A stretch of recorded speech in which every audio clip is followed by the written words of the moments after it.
Hi everyone. Today I am giving an explanation on the topic beta-lactam antibiotics, which is the second type of the antibacterial agents. So let's move to its definition. These are the bactericidal agents. Bactericidal agents are those agents which kills the cell wall of the bacteria and then they kills bacteria. They have a beta-lactam ring in their structure due to which its name derived, that is beta-lactam antibiotic. Types, there are the two types of beta-lactam antibiotics. First one is penicillin and second one is cephalosporins. Let's study about the penicillin. Penicillin is first of all the bactericidal agents which destroy the cell wall of the bacteria and then in this way it kills the bacteria. These are produced in the deep tanks of molds. This is the preparation method. So on the basis of preparation, these are divided into two parts. First one is natural and second one is semi-synthetic. In case of natural, it is produced very slowly because it's a natural method, and then the scientists try to find out the another method which will be a speedy method. Okay, that is a semi-synthetic method in which the penicillin is prepared artificially or in a large quantity. Uses: this is used against the inflammation of the orbits and lids. Now, orbits is the hollow part in which the eyeball is inserted, and lids are the irids. It is used when there is an inflammation of the orbits or the lids occurs.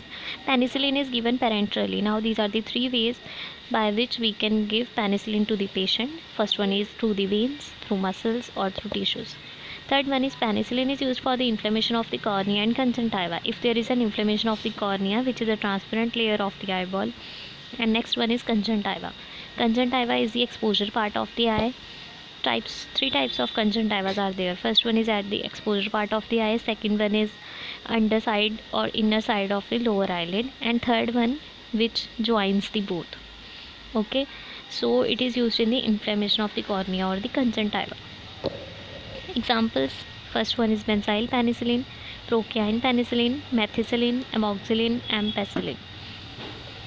Let's move to next, cephalosporins. These again are the bactericidal agents. Bactericidal agents are those agents which destroy the cell wall of the bacteria and then they kill bacteria. They have similar mode of action as the penicillin, so their work is same because they both belong to the beta-lactam antibiotics.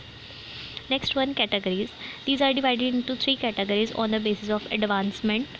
First is first generation, second is second generation, and the third is third generation. In case of first generation, only those antibiotics were made which were active against the gram-positive bacteria. Now we have the two types of bacteria. First one is gram-positive, second one is gram-negative. Okay, so first generation antibiotics are only active against the gram-positive bacteria. For example, cefazolin and cephradine. Second generation, in case of second generation, these antibiotics were active against only the gram-negative bacteria. For example, cefprozin and cefoxitin. In case of third generation, more advancement occur and these antibiotics are active against the gram-positive as well as gram-negative bacteria. For example, cefizine and cefotitan. Side effects. Now, cephalosporins have a low frequency of adverse effect in comparison with antimicrobial. When we take any antimicrobial, then cephalosporins have very low adverse effects. Okay. Usually allergic reactions of penicillin type. If we use the penicillin, then allergic reactions also occurs due to the use of penicillin. If continued for more than 2 weeks, then different diseases can occur like abnormal liver function, neutropenia, and thrombocytopenia. Okay.